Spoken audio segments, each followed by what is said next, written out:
semester 3 Ambil Jenjang Sarjana Kebidanan. Perkenalkan, saya Bidan Rizky Wilayah Sianturi. Pada sore hari ini saya akan membawakan kasus penanganan pada pasien tersedak.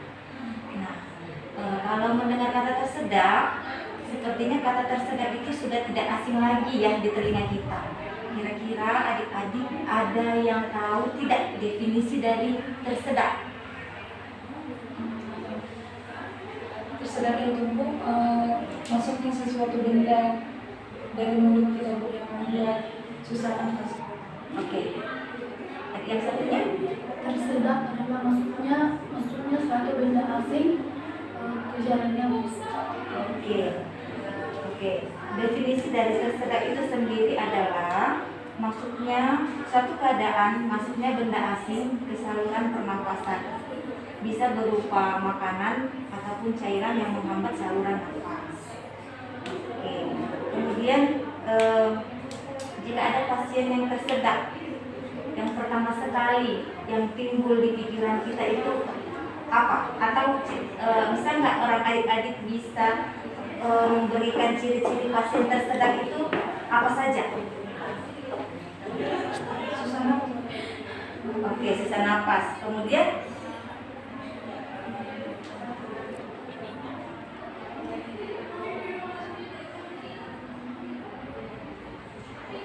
susah nafas ya. Kalau ada sesuatu yang menghambat saluran nafas, pastinya selain susah bernapas, kemudian susah berbicara, kemudian pasiennya mungkin kalau sudah kelamaan tersumbat di sini, mungkin agak pucat atau biru, ya kelamaan dia terhambat saluran nafasnya karena makanan atau cairan tadi. Oke, kemudian kalau kita ingin membantu pasien tersedak, apa saja yang perlu kita perhatikan? Pertama itu kesadarannya. Setelah itu lakukan pendekatan abdomen. Lalu, ayo ada yang salah. Diletakkan aja semua. Mengukur punggungnya supaya angkatkan. Oke, kalau untuk secara jelasnya, pertolongan pertama pada pasien tersedak itu yang pertama betul yang seperti yang dibilang tadi ya, kita membebaskan jalan nafasnya.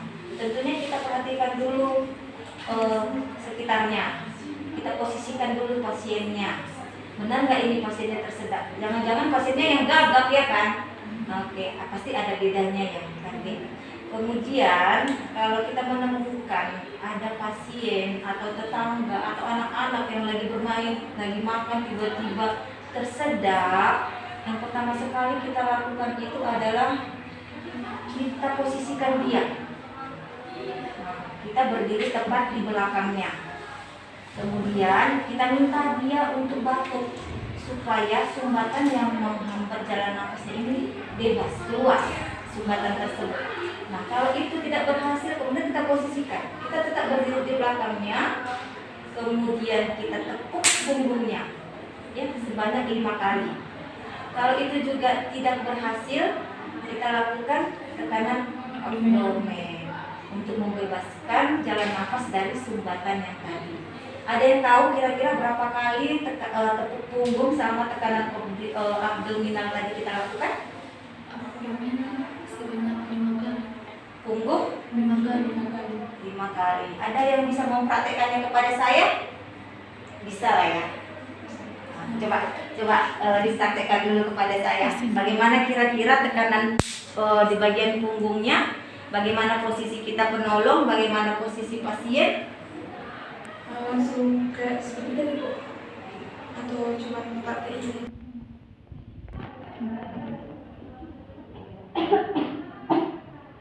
Ibu, kenapa Ibu? Saya tersedak Bu. Ya Bu, silakan duduk ya Bu. Setelah itu kita menjaga kesehatan kita agar terhindar dari bakteri mikroorganisme. Setelah itu kita memeriksa jalan nafas jalan nafas Ibu, apakah ada benda? Buka Bu. keempat, kita bisa melakukan tindakan di mana kita melakukan pukulan pada punggung ibu dengan tumit tangan sebanyak 5 kali. Jika tidak keluar, kita bisa melakukan dengan cara penekanan abdomen. Oke, Bu. Dengan cara sebanyak 5 kali.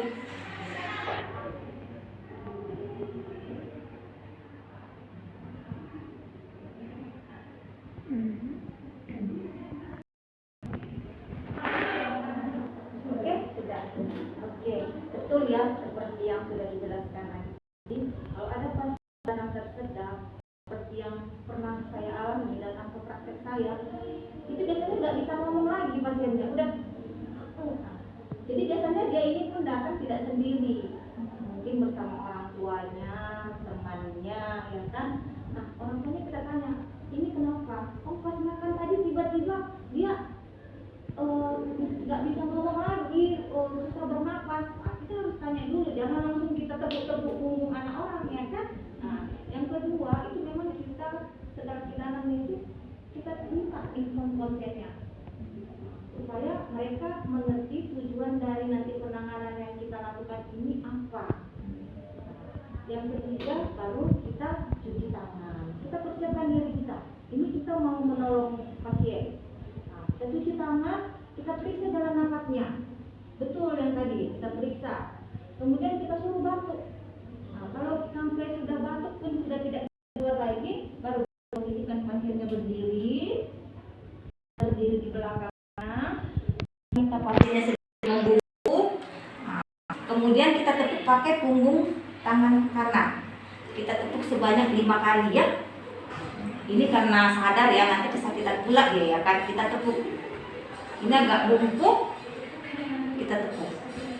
Oke. Kalau sudah ini kita lakukan 5 kali, tetapi sumbatan yang ada di jalan nafas tidak juga keluar, maka kita lakukan tekanan abdominal. Yang pertama kita kepal tangan kita. Kita taruh di antara tulang dada atau ulu hati. Baru tangan yang satunya lagi untuk menekan. Sambil kita borong. Sebanyak 5 kali ya. Nah, diginikan pun sebenarnya sakit ulu hati kita ini. Kalau memang betul kita bagian yang kita taruh tangan kita ini di ulu hati, kalaupun tidak ada benda asing di sini pasti terasa sakit pada saat kita tekan. Nah, biasanya itu akan keluar. Tapi kalaupun misalnya mungkin sumbatannya besar atau susah untuk keluar, ulangi aja lagi tindakan yang tadi, yang ini 5 kali, yang abdominal juga sebanyak 3 kali. Nah, kalau sudah kita lakukan pembukaan sebanyak 3 kali, tapi sumbatan itu tidak juga keluar dari jalan nafas, minta bantuan, bawa ke rumah sakit. Oke? Sampai di sini sudah paham kan adik-adik? Udah? Ada yang ingin bertanya? Udah paham? Oke, terima kasih. Sekian dulu tentang kasus penanganan pada pasien tersebut pada sore hari ini. Terima kasih.